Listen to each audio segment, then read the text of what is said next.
Me imagino la inmensa satisfacción con que se habrá recibido la noticia del curso. No solo cuantos como yo experimentamos la crueldad franquista, sino incluso generaciones a quienes se les negó conocer lo que forma parte indisociable de su pasado, que por ignorar no son pocos los que viven lamentablemente confundidos. Bueno, es una triste realidad. Sin más por mi parte y por no aburriros más, cuando quieras, José Luis. Muchas gracias, Antonio. Pues muy buenas tardes. Primero os voy a pedir perdón porque tengo la voz, bueno, por esto yo directamente no me oigo y por este me intuyo. Si en algún momento me falla la voz, perdonarme o me puedo a toser como un desesperado. ¿Por qué este curso? Primero tengo que deciros que yo realmente como historiador en lo que me especialicé para que soy arabista fue en el mundo árabe. Y todas mis publicaciones, mis primeros años de investigación se dedicaron al mundo árabe.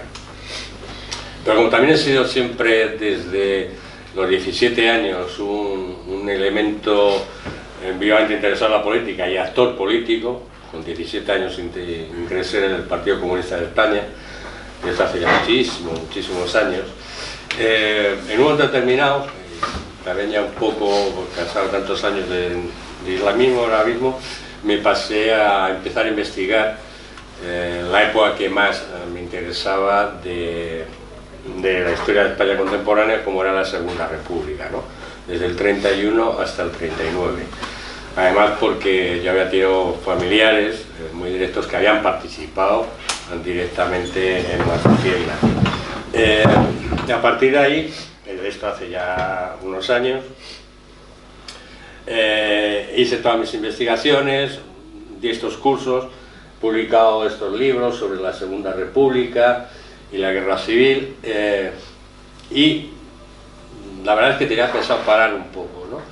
Incluso retornar a los estudios de arabismo.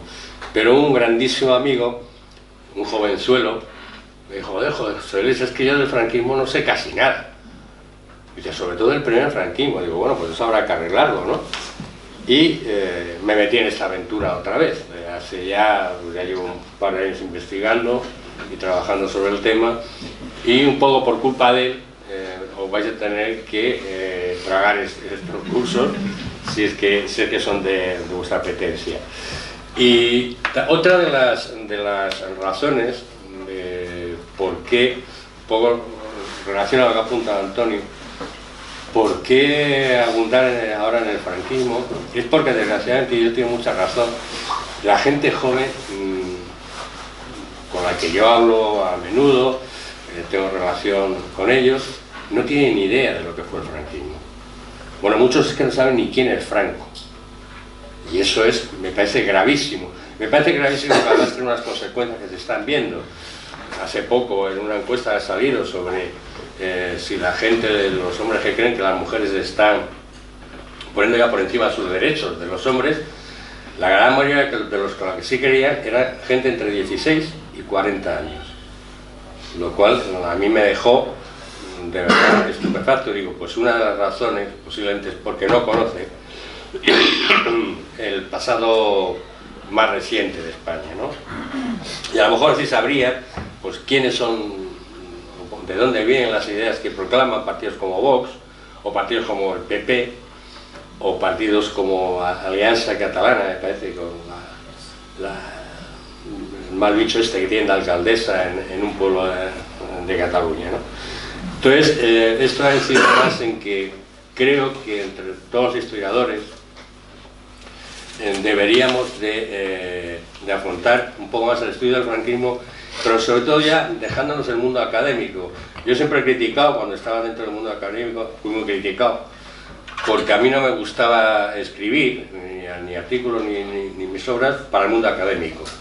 Es decir, para que nos leamos entre nosotros y nos digamos, oye, qué bueno que eres, y como dice el personaje este de la Casatina, y qué culito tengo, ¿no? O sea, no, me gusta escribir y hablar, y para la gente que está fuera del mundo académico, para que me entiendan todos, del que tiene 3 doctoros honoris causa y 4 doctorados y 16 licenciaturas, al que no tiene ninguna, ¿no?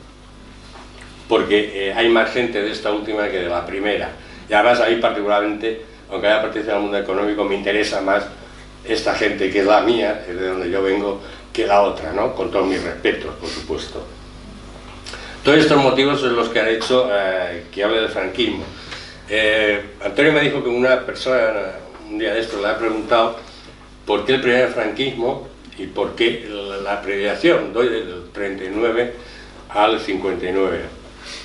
El franquismo duró casi 40 años, entonces es muy difícil hacer, digamos, un compendio histórico de algo que tan prolongado en el tiempo.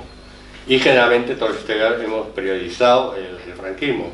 Hay divergencias, unos ponen un determinado número de fechas, otros, pero yo creo que he puesto el 39 al 59 y el 59 lo he puesto como final del primer franquismo, porque en el 59 se aprueba el plan de estabilización que empieza a llevar a cabo en el 60, que es cuando cambia, digamos, la política económica del franquismo, hasta entonces autárquica, para ya producirse, digamos, una entrada en una economía capitalista pero más convencional, ¿no? Y lo primero, por eso la primera conferencia de este ciclo va a ser ¿qué fue el franquismo? Porque todavía sigue habiendo discrepancias sobre la naturaleza del franquismo. Posiblemente, si os preguntara a todos vosotros qué fue el franquismo, la gran mayoría estoy seguro que diría un régimen fascista. Estoy casi convencido de que sería en esta encuesta lo que más. Pero no ha sido así, sobre todo, ya lo digo, en una discusión que ha estado más en el ámbito académico que en el ámbito de la calle, pero que hay que trasladar a la calle y sobre todo decirle realmente qué fue, porque como en tantas otras cosas ha habido y sigue habiendo los que intentan maquillar todo lo que fue el régimen dándoles otros nombres, ¿no? La discusión sobre qué fue el franquismo comienza realmente en España en el año 74. En ese año se publica, con 10 años de retraso, un artículo que había escrito un sociólogo hispano-alemán, Juan José Linz, titulado Un régimen autoritario España. El original lo escribió en inglés, y a los 10 años, a partir de que Manuel Fraguer Ibarne le interesaba cómo se explicaba allí que era el franquismo, auspició su publicación en España, ¿no? En este debate se ha llegado a denominar el franquismo de 17 formas diferentes. Régimen totalitario, régimen fascista, régimen autocrático, dictadura, dictadura militar, dictadura reaccionaria, Estado capitalista de excepción, régimen bolivariano, régimen autoritario personalista, etcétera, etcétera. Pero la más extendida, desde luego, ha sido régimen autoritario, no fascista. Un régimen autoritario no tiene por qué ser fascista. Aquí tuvimos uno, que yo definía que era así, que fue la dictadura de Primo de Rivera, aunque también tuviera algunos pequeños matices fascistas, sobre todo a nivel de imágenes, no lo era, ¿no? Y un régimen fascista y por tanto totalitario.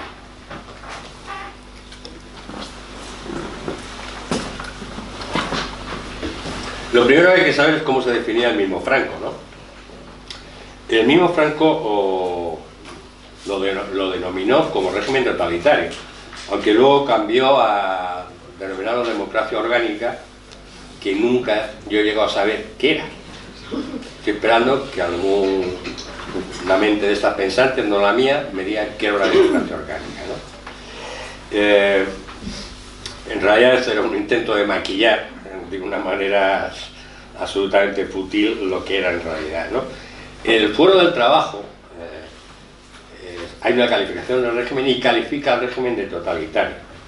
Incluso antes, el día 1 de abril del 36, cuando a Franco se le nombra jefe del gobierno, jefe del Estado, generalísimo de los ejércitos, jefe del Partido Único y cruzado de Cristo, esto se lo nombró la Iglesia. Manifiesta que España se establecería un régimen dentro de un amplio concepto totalitario de unidad y continuidad. Es decir, él tenía toda la intención de convertirse en un nuevo Duce o en un nuevo Führer, ¿no?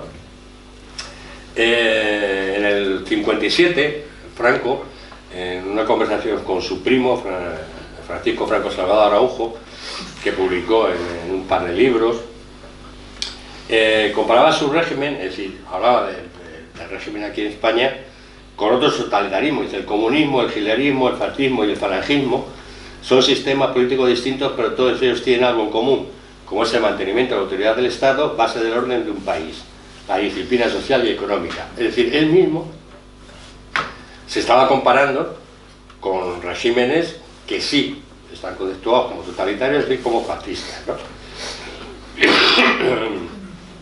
Y yo me acuerdo, y los demás de edad también se acordarán aquí, que nosotros estudiábamos el bachiller una asignatura que era formación del espíritu nacional. Eso era ideología pura y dura.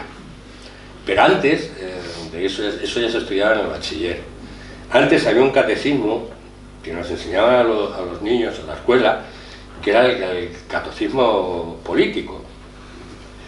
Y en él se leía textualmente: España es un estado totalitario, un solo jefe, un solo mando, una sola obediencia. Antes España era un caos, una anarquía, hoy es un estado ordenado, disciplinado y ejemplar. Es decir, ya desde niño te están diciendo que estás en un régimen totalitario. Pero como siempre en el mundo académico, lo sé, que son más papistas que el Papa, y sobre todo en el mundo político, que muchas veces se agarra del mundo académico para intentar justificar algunas de sus ponencias o de sus tesis, le intentan llevar la contraria al mismo. Es como si yo me digo, no sé, yo soy bajito y todos me empecéis a comentar, no, tú eres el tío más alto del mundo. No, ya, pues, si lo estoy diciendo yo, que yo soy bajito. No, estás tonto, que eres alto y lustroso, ¿no? Carrero Blanco seguía con esto, en una carta que le escribió, un informe que le escribió a Franco, le decía que en un régimen totalitario como el actual no puede haber más que una doctrina política, solo puede haber una definición clara y terminante, la orientación nacional, pero esta doctrina, etcétera, etcétera, ¿no? Es decir, que luego sabéis que fue su mano derecha, y el que siempre se ha dicho que era más franquista que el propio Franco, también reconoce que están en un estado totalitario. Para él, para Carrero Blanco, el estado totalitario debía tener un caudillo, un jefe supremo, más autoridad, son los responsables ante Dios y ante la historia, que fija la doctrina política nacional, que establece la unión de la patria y conduce su marcha hacia ella. Un partido constituido por una minoría selecta, compuesta por un grupo de hombres perfectamente compenetrados con la idea del caudillo, fanáticos de él y a la vez enérgicos, sin más ambición que servir. Según el profesor Ángel Viñas, esto es lo más parecido a las SS, este tipo de partido, ¿no? Pero como os decía, esto se ha intentado desde varias posiciones historiográficas, de sociólogos, de politólogos, cambiar esta autodefinición que se hacía el propio régimen de sí mismo, ¿no? Para ello, por ejemplo, uno lo define como dictadura reaccionaria, otros, los más, dividen el régimen en varias etapas. Por ejemplo, esto lo hace Manuel Ramírez. Manuel Ramírez es un autor relacionado con la FAES, sabéis lo que es la FAES, ¿no? La fundación del PP. Para el que él, entre 1939 y 45, es un régimen totalitario, del 45 al 60 una dictadura empírico-conservadora, y del 60 al 75 un régimen tecnopragmático. Ahí queda eso. Yo en mis cortas luces no me entero de nada. Luego vosotros sí, y luego cuando acabe esto me lo explicáis, porfa. Lo mismo también en hacer una distinción de las etapas. Está Jiménez Martínez, que manda 4 etapas: un régimen militar, etapa de seducción totalitaria, etapa de afirmación autoritaria. Veis que cambia de seducción totalitaria a afirmación autoritaria, y etapa de apertura limitada. Aunque reconoce que aunque en los últimos años el régimen se convirtiera en un sistema algo más, digamos, menos opresor, sí ha mantenido durante todos los años, durante todo su desarrollo, unas connotaciones, unas constantes, ¿no? Por ejemplo, Esteban Navarro, a este respecto, dice: no negaremos que el franquismo se acomodó a la coyuntura nacional e internacional, guiado por su deseo de supervivencia, y por tanto pueden descubrirse una serie de fases. Esto es lo que es importante, porque muchos de los que han dicho que no se puede catalogar al franquismo como un todo, dicen estas fases en las que había cambios, ¿no? Evidentemente había cambios, sobre todo cuando yo hago esta previsión, que corto el 59, porque hay un cambio en la política, digamos, económica, pero hay que tener en cuenta una cosa: no son cambios voluntarios, son cambios obligados, sobre todo por la presión exterior.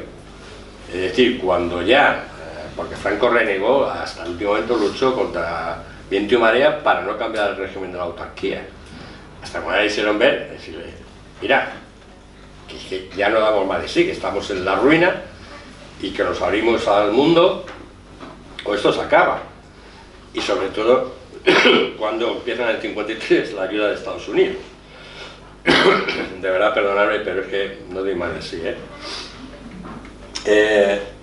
hay un autor, Ismael Sass, que hace también para distinguirlo, o no sé muy claro, porque en sus conclusiones a veces no deja claro su postura, una serie de coincidencias y diferencias entre lo que sería un totalitarismo y un fascismo. No las voy a leer. Esto voy a decir una cosa: todas estas conferencias que yo voy a dar luego se van a traspasar en artículos con muchos más datos que podéis ver a través de la web en la revista Asamblea Digital. Es decir, digamos que estos son más de preámbulos, y ahí sí que podéis ver autores, lo que piensan todo, es decir, mucho más extensos, ¿no? Ahí podéis ver la diferencia que, por ejemplo, establece este hombre. Perdonadme, de verdad. Tranquilo. ¿Tienes un caramelo? Pues te lo agradezco como si fuera... ¿no?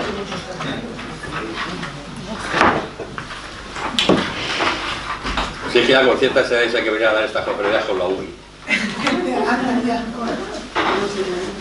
Y el respirador, pero bueno. Muchísimas gracias.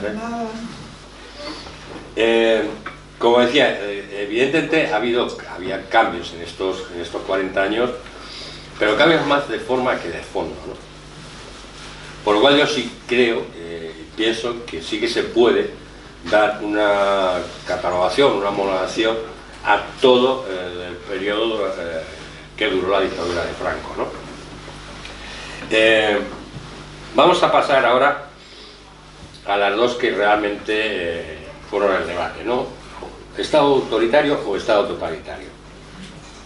Como he dicho, todo comienza cuando el sociólogo Juan José Linz, en 1964, escribió este artículo, Un régimen autoritario España, ¿no? Linz apoyaba su hipótesis de que existía un cierto pluralismo político, en que había ausencia de ideología, una falta de movilización sociopolítica de la sociedad y la importancia que tenía el ejército en el régimen, ¿no? Con esto, en esto se basaba Linz para calificar al régimen de Franco como autoritario y no como totalitario, ¿no? Como era el fascismo o el nazismo. Sobre todo, también decía, claro, que es que ni en Alemania ni en Italia el ejército había tenido tanto poder. Bueno, ojo, ¿no? Para él, los factores que marcaban lo que era un régimen autoritario, acordaros, no totalitario, es que el régimen gozaría de un grado notable de pluralismo político, limitado eso sí, carecía de una ideología elaboradora y directora, no llevaba a cabo una movilización política intensa o extensa, favoreciendo la desmovilización y el conformismo pasivo de la población. Claro, esto es... también el partido único estaba subordinado y el dictador, al contrario que el totalitarismo, ejerce su poder dentro de límites formalmente más definidos, pero en realidad bastante predecibles. Esto choca para mí y para otros muchos, choca el que dijera esto como, digamos, factores de autoritarismo y no de totalitarismo.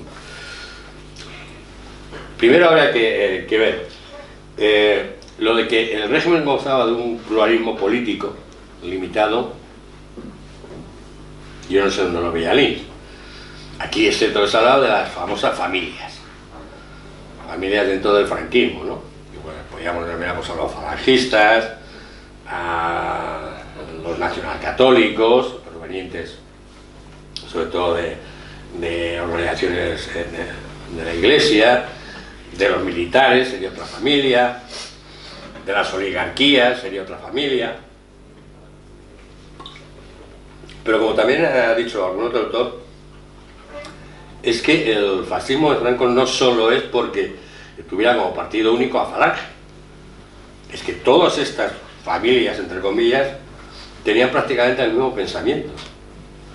O sea, yo voy a decir, y ahora lo veremos un poco más adelante con algún autor, que España no fue fascista gracias a la influencia católica, ¿no? Pero mire usted, es que la jerarquía eclesiástica de aquella época era fascista. Y si no, si quieres, pues nos remontamos a la actitud de Pío XII, que era lo que era, que colaboró con el nazismo como colaboró, que negó la ayuda a muchísimos judíos que se la pidieron en Italia,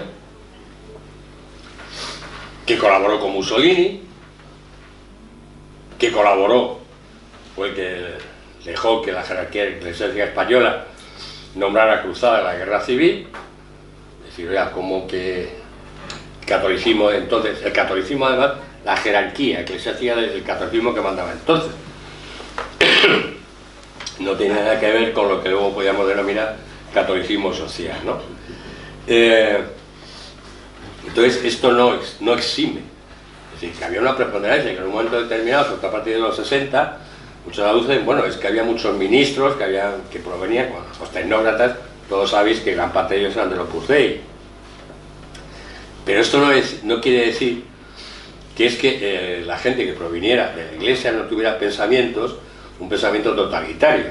Es decir, todos los militares, los nacionalcatólicos, los falangistas, etcétera, etcétera, tenían claro que el jefe único era Franco. Y que él era el que decidía, que incluso marcaba el derecho, porque Franco estaba por encima del derecho. O sea, él era el derecho. Y más totalitario que eso, no creo que exista, ¿no?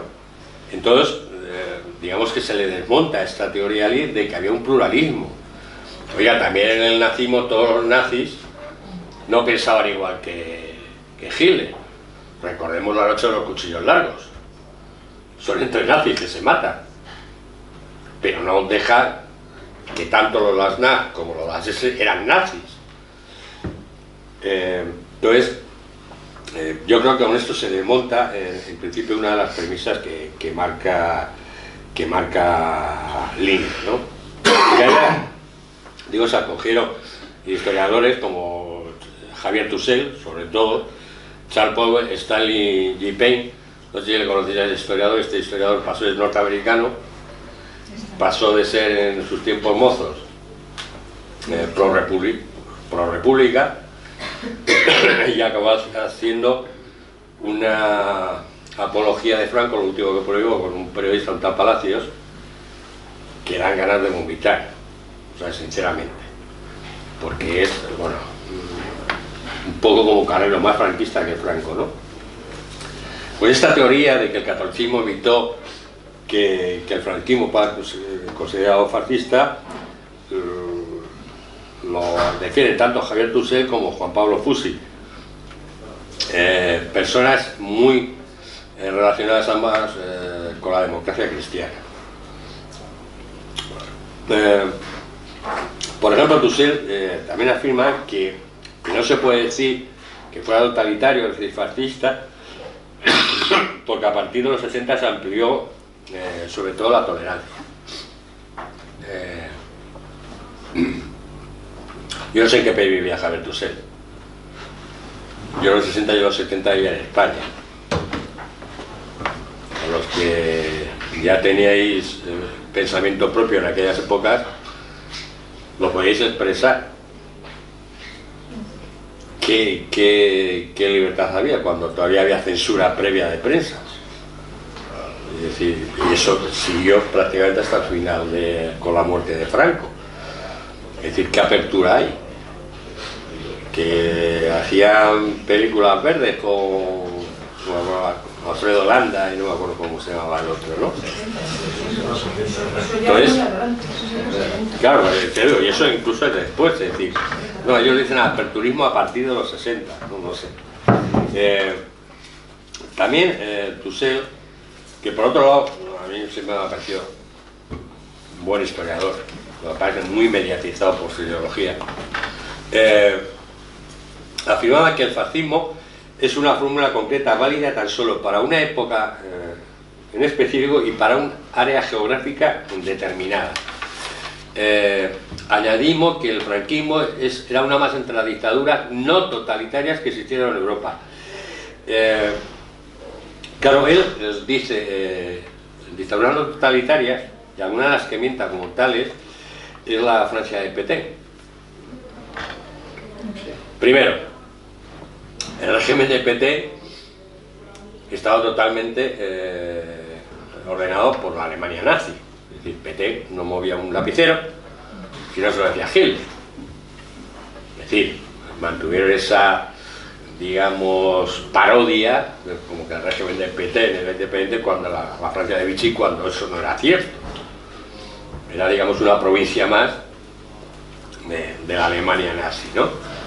Entonces, en la Francia de Pétain se mandaban a los judíos a los campos de exterminio, se asesinaban no ya solo las SS y las tropas de ocupación, sino las propias gendarmes franceses, etcétera, etcétera. Es decir, un régimen totalmente totalitario, pero no por Pétain, por Pétain realmente es que no pintaba absolutamente nada. Nada. Las órdenes de lo que se hacía en la Francia de Vichy se daban en Berlín. Entonces, a mí me parece una comparación para intentar decir que no es autoritario, que el de Pétain tampoco lo era, o sea, totalitario, ¿no? Para que veamos ya un poco avanzando, ¿qué es el totalitarismo? La Real Academia de la Historia dice: es una doctrina de regímenes políticos desarrollada durante el siglo XX en los que el Estado concentra todos los poderes en un partido único y controla coactivamente las relaciones sociales bajo una sola ideología oficial. Si esto no fue lo que pasó en España, que venga Dios y lo vea, ¿no? Otros, Enrique Moradiellos, también da una serie de detalles de lo que es el totalitarismo. Por ejemplo, la presencia de un poder hegemónico personificado en un líder, como puede ser el Duce, Hitler, la existencia de un partido único, de masas que forman parte integral del aparato del Estado y responde a una ideología bien definida, la pretensión de control absoluto por parte del Estado y del partido de todas las actividades públicas, políticos, socioculturales, con la reducción al mínimo de la vida de la esfera social y cultural privada, el mantenimiento de un alto grado de movilización política de la población a través de sindicatos, organismos judiciales, grupos de mujeres, etc., el sistemático control político y la represión interna, la voluntad de control y centralización de la vida económica mediante políticas ultranacionalistas y autárquicas, etcétera. Bueno, pues todo esto, bajo mi punto de vista, lo reunía en el régimen de Franco. Esto que Lenin, por ejemplo, cuando Lenin también habla de que no tenía ideología, él hace un matiz y dice: no, a lo más había una mentalidad. Sí.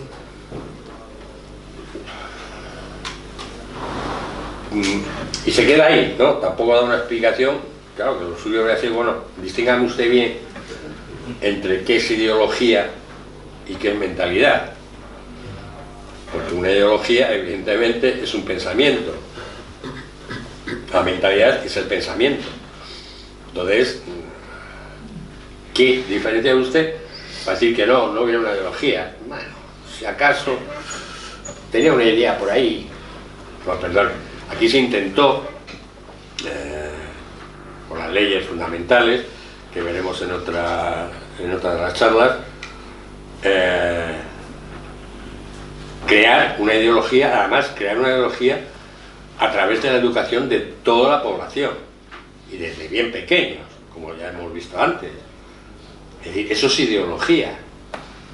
Son los que tengan, bueno, más o menos por ahí, que me pasa alguna ocurrencia, no. Eso es una ideología, es un pensamiento único, porque además no tiene ninguna posibilidad de que puedas tener una discrepancia al respecto. Y en contra de lo que decía Lee, no, es que no se intentó ideologizar, como que no, se tenía que estar, como hemos visto antes, dando la cartilla política, el catecismo político en el colegio, y luego la formación del espíritu nacional.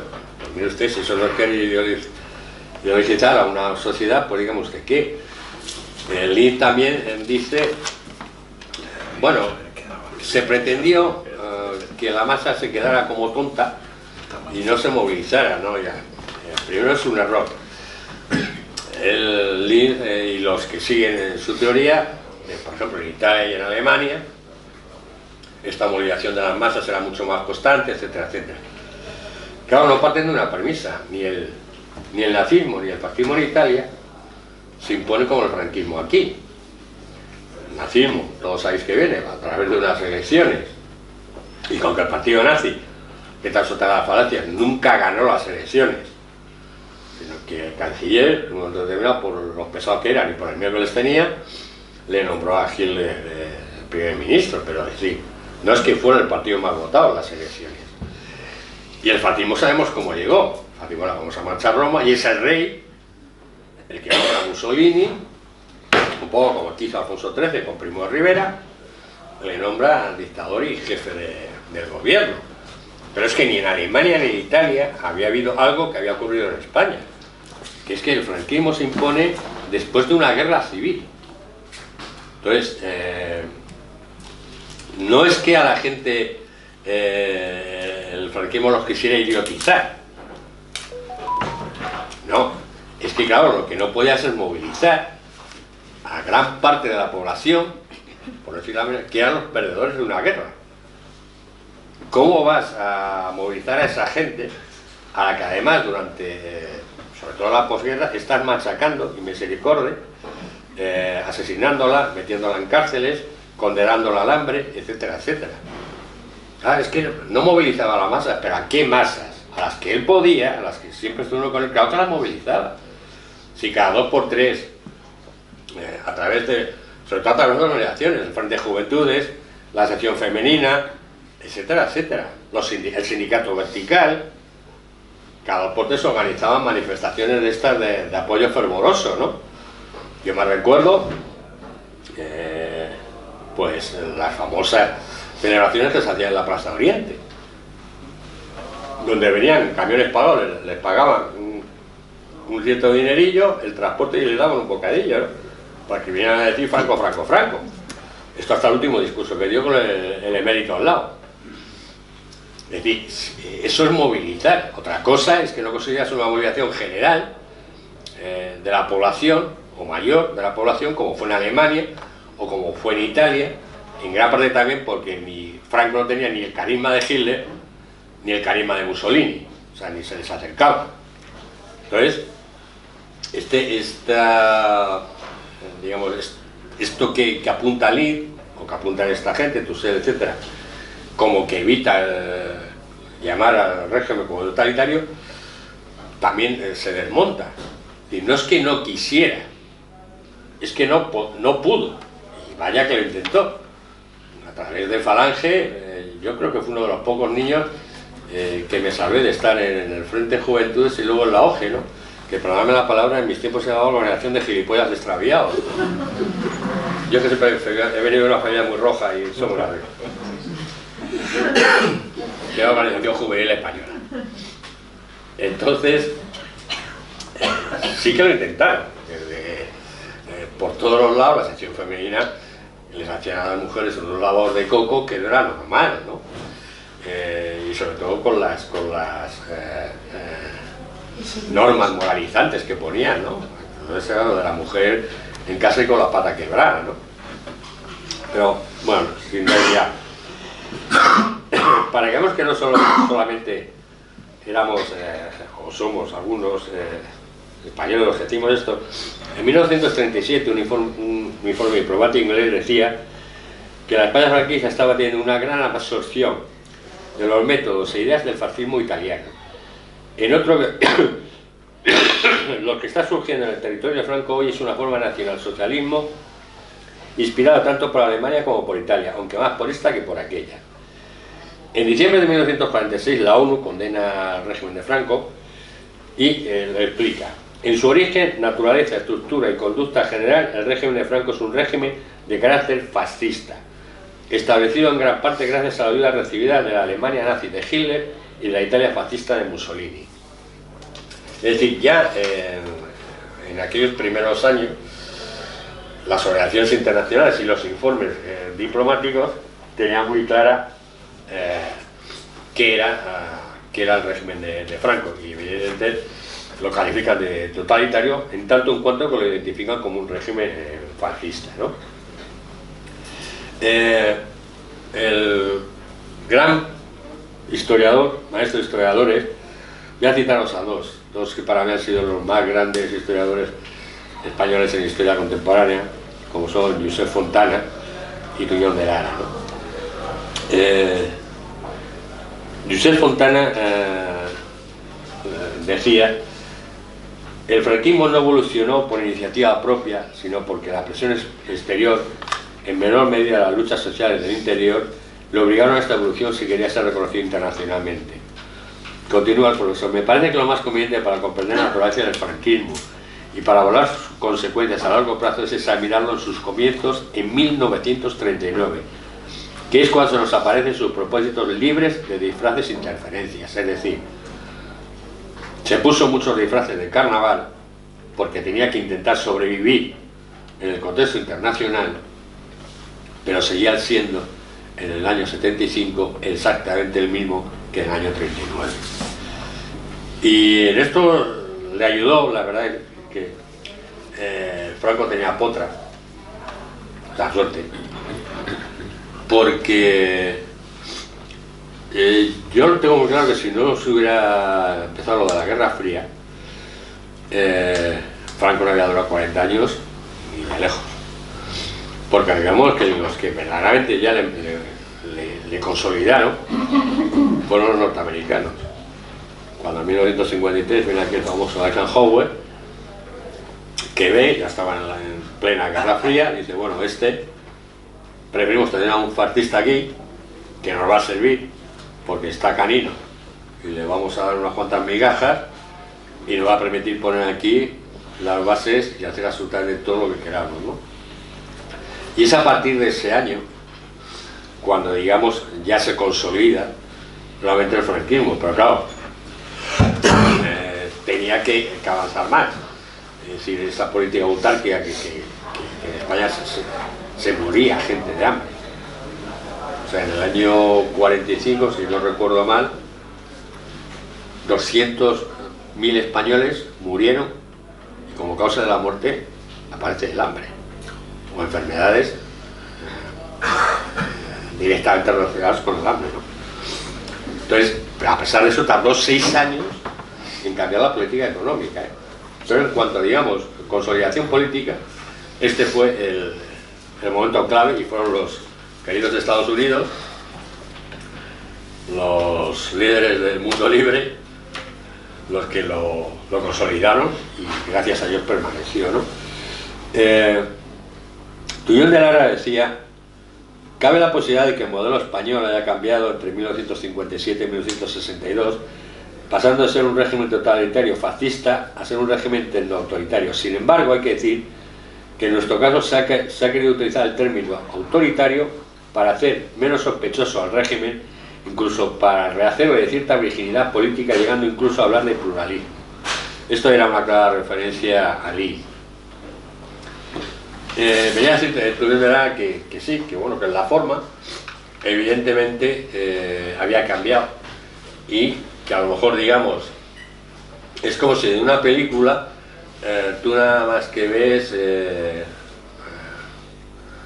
digamos, ¿cómo se llama esto? El tráiler, ¿no? Entonces, claro, el tráiler te enseña algo que te haga que te guste, que quieras ver esa película, ¿no? Por todo lo que hace Franco, a partir, ya te digo, sobre todo del año 53, es empezar a exhibir tráiler, distintos tráiler, conforme le iban asegurando una supervivencia, ¿no? Cuando ya a partir del año 60 entra en vigor, en vigor el plan de estabilización, que ya se intenta abrir el mercado, es decir, ya no podemos seguir sin importar nada y vivir de lo que producimos nosotros, porque es imposible, ¿no? Y que Europa, eso de entrar en mercados comunes, etcétera, nada. Entonces tienes que empezar a liberalizar, porque es que si no, vamos, España estaba en bancarrota, ¿no? Ya en suspensión de pago, estaba en quiebra total y absoluta. Y ya os digo, pese a las reticencias de Franco, que se las tuvo que cambiar, es decir, mostrar otro tráiler. Entonces, claro, vas montando, tú nada más que ves el tráiler, pues dices, bueno, pues la película no está mal, pero para juzgar la película la tienes que ver desde el principio hasta el final. Y entonces ahí ya sí podrás jugar y podrás denominar, pues esta película es de terror, o esta película es una comedia, etcétera, o es buena o es mala, ¿no? Pero no fijándote nada más que en flashes, que estos trailers pues serían los 4 periodos, digamos, en los que se ha catalogado el franquismo. Pero el franquismo hasta el 59, la etapa de desarrollo hasta más o menos los años 70, sí, la etapa de aperturismo y el final del franquismo, de la agonía del franquismo, que son del 73 al 75, más o menos, ¿no? Pero claro, esos son, vuelvo a repetir, trailers. Entonces, por cada trailer, tú nada más que te lees del franquismo los años 60, dirás, joder, pues menudo desarrollo industrial hubo. Aquí en España, pues si todos se compraban un 600 de un piso. Pero tienes que ver por qué, la razón de qué y cómo. Entre otras cosas, pues gracias a que había 1,5 millones de españolitos en el extranjero mandando su sueldo. Lo que hacen ahora aquí los migrantes estos que tanto echan e insultan a algunos fascistas, vamos a darles por su nombre, hoy en día, pues eso hacían los españolitos, 1,5 millones, que no es poco. Y gracias a eso, por ejemplo, España logró poder importar cosas, porque España no podía importar en un momento determinado porque no tenía divisas. Entonces, lo poco que nos dieron los yanquis y estas divisas que nos mandaban los españolitos de fuera, fueron las que permitieron el desarrollo, ojo, un desarrollo 20 años por detrás del desarrollo que se dio en el resto de Europa, con una guerra mucho más dura que la española, que fue la Segunda Guerra Mundial. Para pesar de todo, entonces, claro, si tú fijas nada más que en esa cosa y dices, no, pues, hombre, esto no es fascismo. Si del final de los 70 te fijas en que, bueno, pues ya los españoles más o menos tenían un nivel de vida aceptable y tal, no, pues esto no es fascismo, pero mira los últimos fusilamientos cuando se hicieron, en el año 75. Es decir, eso sigue siendo fascismo. Si abrían la boca, te la seguían reventando. Si querías hacer una reivindicación sindical, te iban a los sindicatos verticales y allí que tengo trabajo con calidad era tu jefe, porque te iba a resolver el problema. Y claro, aquello era... Entonces, seguía siendo igual. Evidentemente tienes que adaptar a ti a los tiempos que corren y determinadas cosas, refrenarlas un poquito, porque lo mismo que te están ayudando, por Estados Unidos, a decir, oye, mira, levanta un poco el pie, que es que nos estás poniendo a nosotros un disparadero. están viendo, el resto muy diciendo, coño, que Estados Unidos está apoyando claramente a un país que sigue siendo totalmente fascista, ¿no? Entonces algo algo tienes que lavar la imagen, ¿no? Ya vamos a ir terminando, y así no os martirizo más y no me martirizo yo más.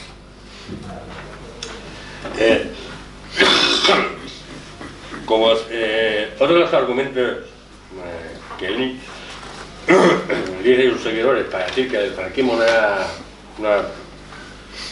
totalitario, es que no supuso un mecanismo importante de control social. Vamos a ver, Juan José Lins era hispano-alemán y vivía en Estados Unidos. Yo creo que por aquí venía poco, de vacaciones y mal, porque el control de la sociedad era total y absoluto, en usos, en costumbres. Pues aquí se llegó a imponer el día del plato único, por ley. Había un día a la semana que nada más que podías comer un plato. O sea, ese día nada más que te podías comer un plato, podías elegir desayuno, comida, cena, pero un plato. De hecho, los restaurantes nada más que te daban un plato, luego los tres servicios. Es decir, se lo pregunten a las mujeres de entonces. Si no se regulaba a la sociedad, las costumbres sociales, esto lo hizo sobre todo a través de la Iglesia. A través de la Iglesia, de la sección femenina, a veces a la juventud nos ha intentado regular, en este caso a través del Frente de Juventudes. Es que aquí la prensa totalmente censurada. Es que aquí te decían hasta cómo tenías que respirar, cómo tenías que vestir, cómo tenías que comer. Todo. Si eso no es un control social, pues no sé qué pensaría Juan José Lins de verdad que era. Claro, insisto, él vendría aquí de vacaciones y diría que más o menos la gente pues andaba sola por la calle, ¿no? Ya, ¿no? Sí, anda sola, no la lleva en un carrito con una correa, pero no tiene absolutamente libertad para nada. Aquí las películas que venían del extranjero, incluso las de Canal, censurar los libros, no digamos, libros que no se dejaban publicar, infinitos, películas censuradas, cortadas, todas las que quieras. Es decir, eso es un control de la sociedad. La educación, ¿para qué queramos? La educación, una de las primeras cosas que se hizo fue volverla a poner básicamente en manos de la Iglesia. ¿Qué mayor control hay que empezar a controlar a los ciudadanos desde que son niñas y niños? Eso no es controlar la sociedad. Bueno, pues Lins pensaba que no, que aquí en España no era, ¿no? En fin, yo creo que, en definitiva, para mí, yo creo que ha quedado claro, el régimen franquista sí fue un régimen totalitario. Y en esto, la verdad es que la gran diferencia que hay entre los que intentan seguir defendiendo, o han defendido, sobre que era un régimen autoritario, puedo decir sociólogos, politólogos, historiadores, en su inmensa mayoría, por no decir todos, son de una clara adhesión ideológica, es decir, son de derechas. Mientras los que defendemos que el régimen franquista fue un régimen totalitario, por tanto un régimen fascista, somos historiadores, sociólogos, etc. Sobre todo historiadores que tenemos nuestra concepción de la historia basada en los principios del materialismo histórico o bien de la escuela de análisis francesa, ¿no? Entonces, en esto, como en tantas otras cosas, porque yo creo que esto ya conceptualizar lo que un periodo de la historia en qué fue, ahí sí interviene, aparte de los conocimientos en la rama de la ciencia que estés especializado, sí interviene la propia ideología. Pero yo, como yo siempre digo, los historiadores se dicen que tenemos que ser equitativos. Me parece muy bien. Y hay que serlo, y hay que intentar serlo, ¿no? Objetivos, por supuesto. Pero lo que no podemos ser es, ¿cómo diríamos? negacionistas de una realidad, y si algo merece ser catalogado por pruebas, por coincidencias, por la propia vivencia histórica, como un régimen fascista, hay que llamarlo así, seas de la ideología que seas, seas del pensamiento que seas, porque eso es ser objetivo. No lo digo yo porque yo sea del lado de los que defendemos esto, no creo en la verdad absoluta, pero sí creo en la verdad cuando se contextualiza y cuando se comprueba con otras, comparando con otros, en este caso otros regímenes parecidos, qué es o qué fue. Y para mí, no sé si os ha quedado a vosotros igual de claro, para mí el régimen franquista fue un régimen fascista y por lo tanto un régimen totalitario. Y no aguanto más. Muchísimas gracias.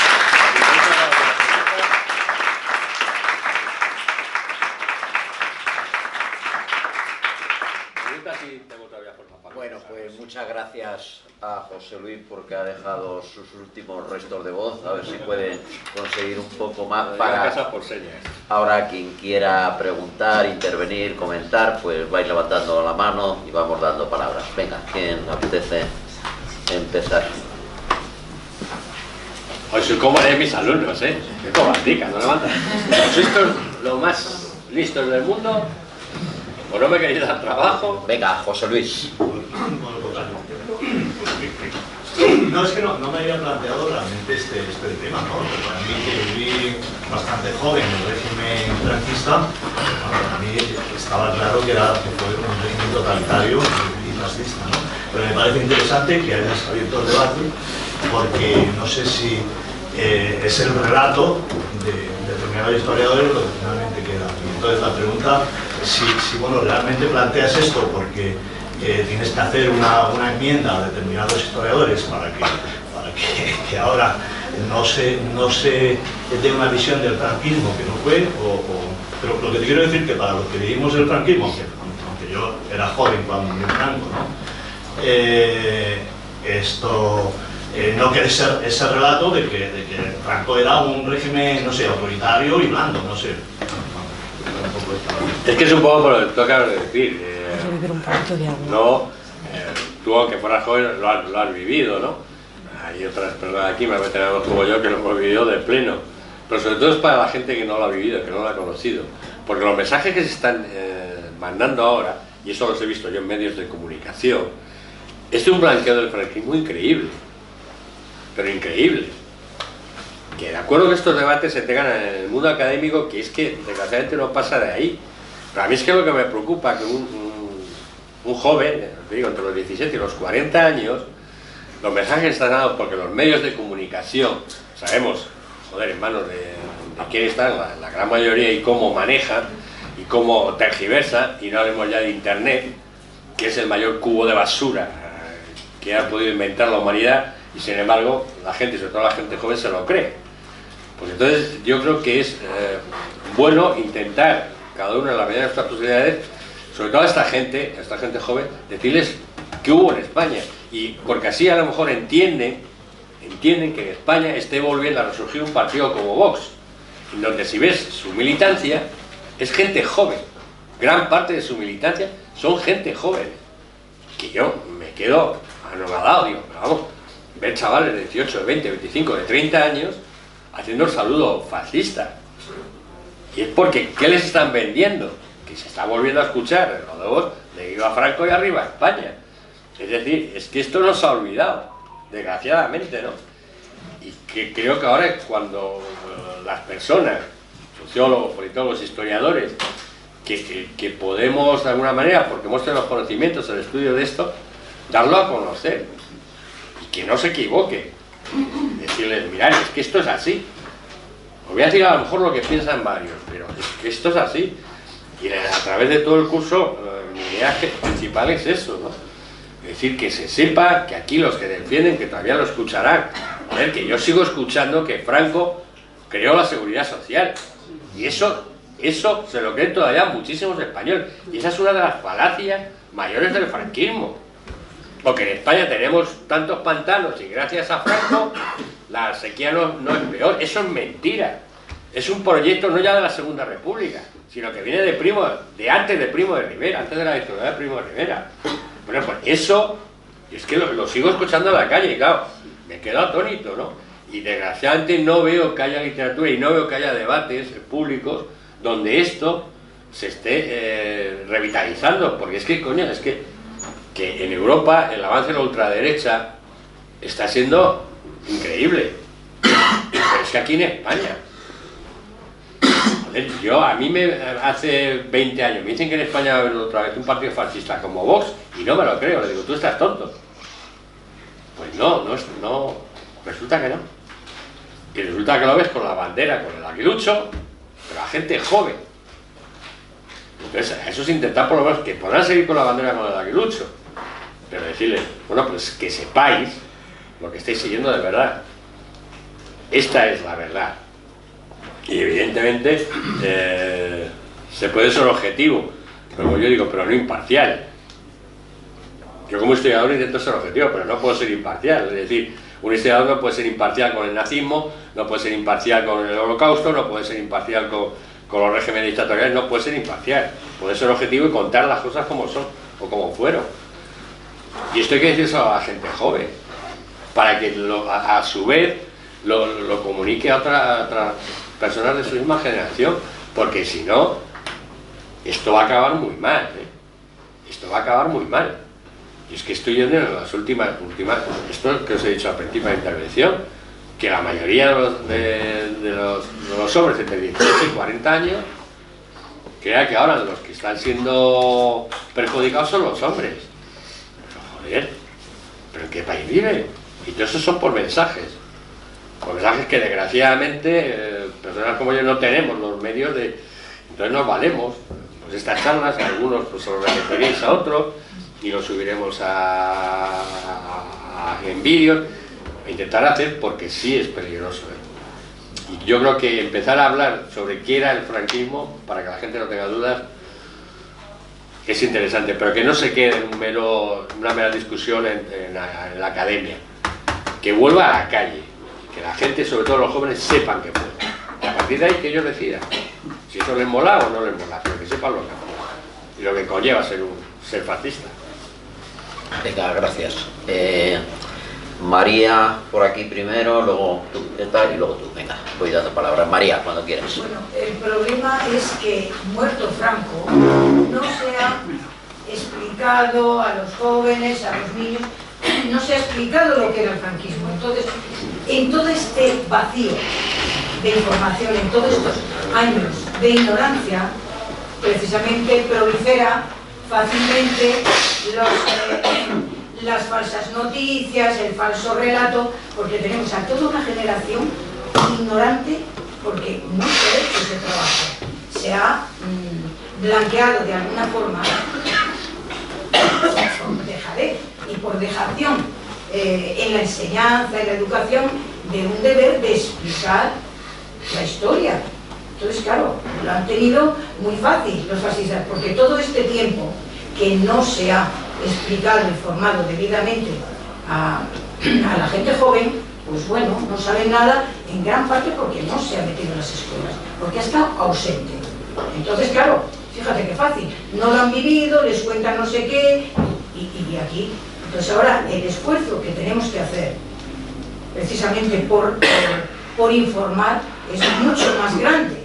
Entonces ahora la ley de memoria democrática, que justamente viene a decir que hay que meter en el currículum escolar como unos contenidos obligatorios la explicación de lo que fue la guerra civil, sobre todo en este caso la guerra civil, pero el franquismo y todo esto, pues claro, tenemos doble trabajo, pero es que hay que hacerlo aunque sea tarde. Aquí es donde tenemos gran parte de la faena. Y claro, esos historiadores que dicen no había control social, no había movilización social, claro, estaba la gente acojonada, porque efectivamente venía después de una guerra. Yo, según lo ibas diciendo y comparando y visualizando lo que eran las grandes movilizaciones del fascismo en Italia, de Alemania nazi, esas grandes masas, pero ¿cómo iban a ir aquí las masas a alabar a Franco si estaban o muertas o asesinadas o en las cárceles o esperando que vinieran a llevarlos a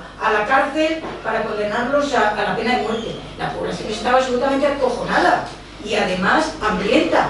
Yo tengo ya unos cuantos años, pero como niña viví mucho eso.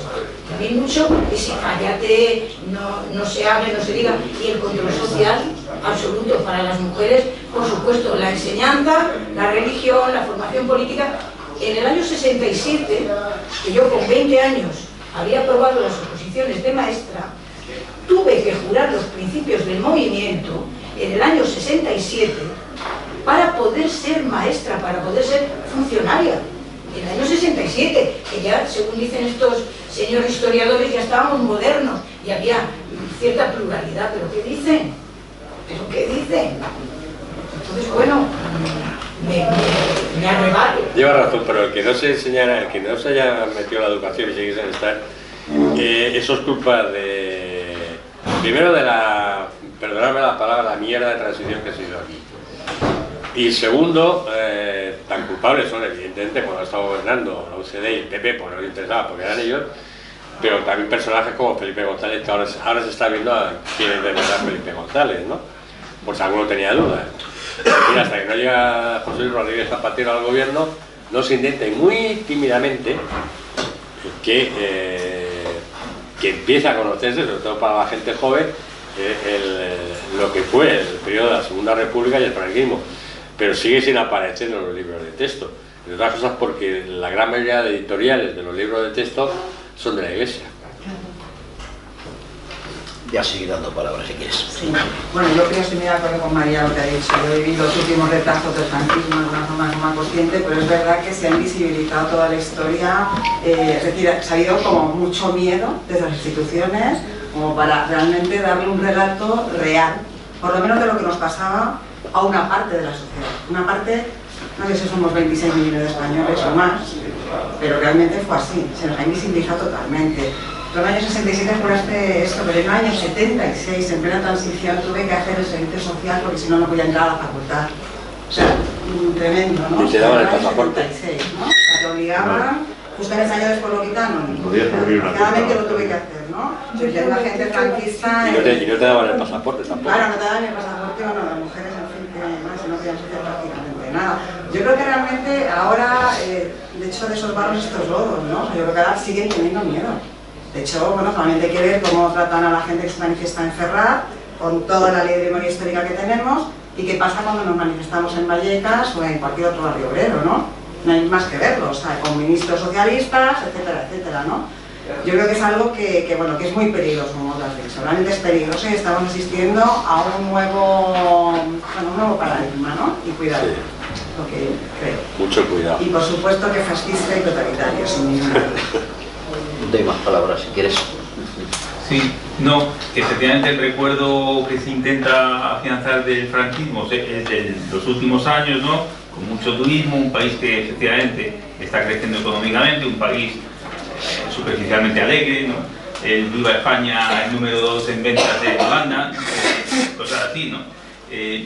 Y me ha impresionado mucho el dato que has dado ese de muertos de hambre en un solo año, ¿no? Entonces, en el tema de las cifras, que tampoco hay de acuerdo, en muertos en la guerra civil, muertos por la represión y muertos por la penuria, de eso... Estos son cifras oficiales. Claro, de eso puede dar unas cifras porque para mí es impresionante. De eso hay, durante las charlas vas a dar unas cifras más o menos, porque es impresionante, y eso en las escuelas sería menos objeto de discusión, ¿no? Porque explicar el franquismo, pues efectivamente puede estar abierto a mucha polémica. Y dentro de que las cifras tienen polémica, es que son impresionantes, ¿no? Gracias. Pedro y luego Carmen. Yo lo viví desde el principio. En el año 40 y poco, para que nos hagamos una idea, los niños que íbamos al colegio, un día a la semana nos llevaban al cine, yo digo que era Michel desde los 9 años, un cine que había que se llamaba El Imperio, y nos ponían películas de batallas de la guerra reciente que acaba que no guerra civil, yo no la llamo guerra civil, mucho menos, después de la otra que vino después. Y nos hacían aplaudir, nos obligaban a aplaudir cuando levantaban los nacionales, que llamaban. como igual que en las películas de americanos, que cuando se ataca a los indios se aplaude, pues lo mismo, exactamente igual, ¿no? Si el domingo no íbamos a misa, teníamos que venir el lunes a contar cómo iba vestido el cura, lo que dijo. Si no íbamos a misa no nos daban de comer en el colegio. Los catequistas nos adoctrinaban, pero acudíamos todos, porque como estábamos muertos de hambre, nos daban ropa al que más catecismos había, ropa usada de ellos y bocadillos. Y claro, yo tenía 2 hermanos menores que yo, que tenía 10, 12 años, mis hermanos menos todavía. Yo iba allí y casi siempre quedaba campeón, porque venía muy contento con bocadillos a mi casa para mis hermanos, ¿entiendes? Esa era la vida. Y tú has citado lo de los Plaza Valiente, pero hay otra cosa muy importante que hacían entonces. El 1 de mayo en el Bernabéu. Era una concentración del saltamiento a Franco, etcétera, etcétera, etcétera. Y de luego yo no tengo ninguna duda de que fue un régimen fascista apoyado en los militares, el capital y la iglesia, sin ninguna duda. Eran sus secuaces, colaboradores. Y bueno, como no he venido a vender mi libro, Antonio lo sabe, yo hace un par de años me he licenciado, me he graduado en Ciencias Políticas a la UNED y he escrito sobre, mi trabajo fue sobre la Guerra Civil, primero, sobre la República y la Guerra Civil, ese es exactamente el título. Y he tenido ocasión de investigar, bueno, no mucho, algo en eso, he leído mucho a Fontana, a Tuñón de Lara y muchos más. Y desde luego hay 1000 detalles que lo acreditan y lo de la recuperación o la salida de la economía del año 59-60 con Oscar Rodó y compañía, planes de desarrollo, etcétera, etcétera. No quiero extenderme, pero en el año 55 entré yo en un banco, en Maestro concretamente, y en el programa de ingreso iba los principios del movimiento. Lo tuve que estudiar para probar y entré en el banco. En fin, es lo que hay. Venga. Mira, una anécdota. Cuando has hablado, has dicho tú lo de las películas y tal. Yo me acuerdo de niño, y el año que yo nací fue el primer año sin cartilla de racionamiento. Había unos tebeos, hablo de los años 60, que eran hazañas bélicas, que los hacía un tal Boix, que había sido miembro del Partido Comunista. Y es que era gracioso, pues ya, claro, eso cuando eres niño no te das cuenta. Pero cuando la historia era entre alemanes, la historia solía ser entre alemanes y rusos, americanos y alemanes, y americanos contra japoneses. Entonces, cuando era la historia de alemanes contra rusos, los alemanes eran los buenos y los rusos eran los malos. Cuando era entre los norteamericanos y los alemanes, los norteamericanos eran los buenos y los alemanes los malos. Y cuando era entre los norteamericanos y japoneses, los norteamericanos los buenos y los japoneses los malos. Es decir, para que veáis un poco cómo todavía quedaba, es decir, claro, no podemos decir. Entonces, sí, cuando ya pelean con los yanquis, que son los que nos tienen las bases y los que de vez en cuando nos mandan envíos de leche de mantequilla salada, pues joder, vamos a poner que son los buenos. Pero con los rusos siempre son malos. Carmen. Se llamaba Boixcar. No Boix, sino Boixcar. No, es que hubo Boixcar, empezó Boixcar y luego siguió Boix, que creo, mucho más adelante, que era, no sé si era sobrino de Boixcar. Pues primero era Boixcar, pero luego era Boix. Bueno, Carmen. Nada, que quería recalcar un poco el tema de la cuestión femenina en esta. Porque claro, hay una cosa que los historiadores nunca valoran cuando van a catalogar el franquismo como totalitario, y es cómo se trató a las mujeres desde el momento en el que van ganando espacio, ganando territorio en la guerra, y cómo se las empieza a tratar cuando termina la guerra, ¿no? Que se priva de derechos a toda la población, pero las mujeres además se las priva de autonomía personal. Quiero decir, no eran consideradas personas mayores de edad. Y claro, para mí eso es lo que es el dato más profundo para decir que el franquismo, desde luego, el periodo franquista, fue un régimen totalmente totalitario, porque inteligentemente, cuando tú consigues controlar a más de la mitad de la población y meterla en tu casa, sin derechos, sin autonomía personal, sin posibilidades reales de ganarse el pan en condiciones, con derechos, quiero decir, porque nuestras madres y nuestras abuelas, todas sabemos que trabajaban en casa, muchas cosiendo, muchas, yo qué sé, yo recuerdo a mis tías cogiendo puntos a las medias, ¿no? Para sacarse un...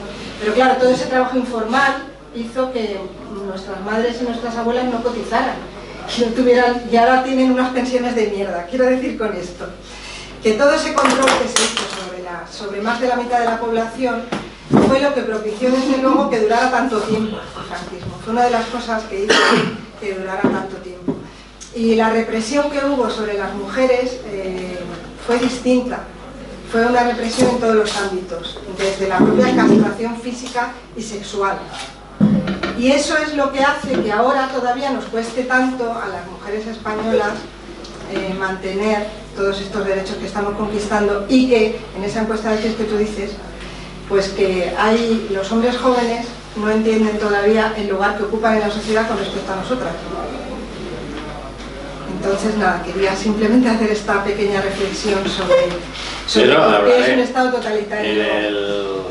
Sí, en las conferencias uno va sobre la mujer y el franquismo. Bueno, en concreto en septiembre, en la charla de la mujer en el franquismo, sabéis que antes lo mencioné, el libro La represión franquista sobre la mujer de José Luis Garrot durante la Guerra Civil y la posguerra. Venga, más palabras, gracias, Carmen. Sí, si me permites. ¿No? Bueno, pues claro, ocurre que, tú lo has dicho, es que esta transición pues fue, es decir, se pactó con el franquismo. Vamos a ver, partiendo de ahí ya hay muchas cosas. La educación. No había colegios para todos y se hicieron los conciertos. Los conciertos educativos han ido recayendo permanentemente en la Iglesia, cuando no en el Opus. ¿Qué quiere decirse? Que así no puede haber evolución en un país. Claro, sumado a lo que has dicho, la represión de la mujer, que la mujer tenía que repetir, o sea, el esquema patriarcal y fascista, que todo es uno, ahora ya es capitalista también, con lo que somos objetos, no sujetos, sino objetos de consumo para todo. Entonces, claro, todo esto, o sea, lo que está sucediendo es la consecuencia de los hechos. Y en historia, efectivamente, pues vosotros lo sabéis mejor que nadie, que el presente se asume una parte del pasado. Y claro, ¿cómo vamos a tener un futuro cuando ya efectivamente estamos en manos que del mercado internacional, donde somos meramente consumidores? Entonces, claro, que no nos olvidemos esto, de dónde partimos, para saber dónde estamos y el porqué. Nada más. ¿De qué es el problema? Que si es que si olvidamos cuando ocurre cualquier cosa, en cualquier periodo histórico, todo hecho es consecuencia de... Es decir, lo que tenemos ahora y lo que está pasando ahora es consecuencia de algo, ¿no? Y muchas de las críticas que se hacen, yo por ejemplo, con el follón que hay ahora con la ley de amnistía, ¿no? Claro, yo me quedo perplejo, por no decir tonto de lava. Oh, esto que va a partir de España. Vamos a ver, en este país, en este santo país, se hizo la ley de amnistía más ignominiosa y más asquerosa que se ha hecho en la historia de la humanidad, que fue la ley de amnistía del 77, que amnistió asesinos, y no uno, ni dos, cientos. Entonces, ¿qué carajo estamos ahora? No, si es que la ley de amnistía va a partir de España. ¿Que va a partir qué? Que lo diga un individuo deleznable como Felipe González, que fue uno que apoyó la ley de amnistía del 77, es vergonzoso. Y que eso se venda, y que desgraciadamente eso se vende. Y posiblemente, lo que estaba yo diciendo antes, de si no conoces el pasado no vas a entender posiblemente ni caraja de lo que está pasando. La gente que ve ahora, no, claro, que es la de la ley de amnistía, no tenga ni idea, sobre todo la gente joven, de cómo fue la transición y por qué, por ejemplo, se permitió que algunos partidos fueran legalizados como el Partido Comunista, o porque se tragó con eso. Se tragó con que se amnistiara a asesinos, a torturadores, etcétera, etcétera. Y digo, no a uno, a miles. Y que a un juez que intentó, en su día, juzgar al franquismo, ¿sabéis cómo acabó? Baltasar Garzón, fuera de la carrera judicial. Claro, entonces explican también ahora. No, es que claro, dudar de los jueces españoles con esto que querían meter los catalanes en el acuerdo. Pues, ¿alguien, ¿de verdad es que alguien se cree en la honestidad de los jueces españoles? Cuando, por ejemplo, la Audiencia Nacional es la heredera directa del Tribunal de Orden Público de Franco. Pues es que si esas cosas no las sabes, no entiendes. Y es que ahora estamos hablando de lo que está pasando hoy en España en 2024. Entonces, por eso yo creo que esto del franquismo y otras muchas ciclos que se podían hacer muchas cosas son muy importantes y sobre todo para la gente joven. Y como he visto, me alegra mucho que he visto personas jóvenes hoy. Todos y todas. De espíritu, todos. Sí, pero algunos más jóvenes todavía. Que lo paguéis entre la gente de vuestras edades, de verdad. Pues nosotros ya los veteranos, pues ya es difícil que nos vendan ruedas de molino, ¿no? Como se diga ese refrán. Pero es que de verdad tenéis que antes de apagar por un momento internet, ese ser leer un poquito más, ¿verdad?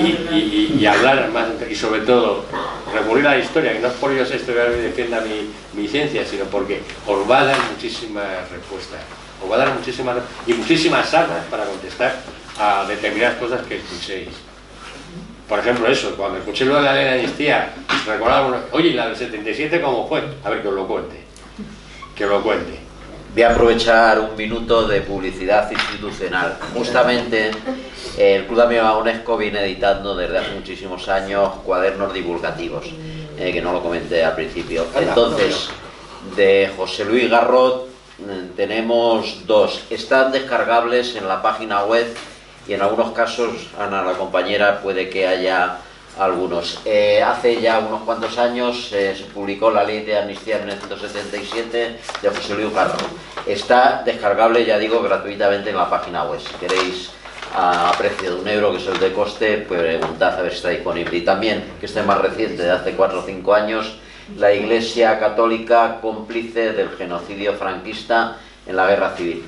Comentar ya por último, porque está relacionado directamente con lo que van a ser las charlas, las personas que sí estáis asociadas al Club de Amigos de la UNESCO habréis recibido en estos días por correo postal este cuaderno Explicar la violencia franquista, de la profesora Mirta Núñez Díaz Balar, que yo creo que es un estudio excelente y que tiene que ver justamente con lo que estamos tratando hoy.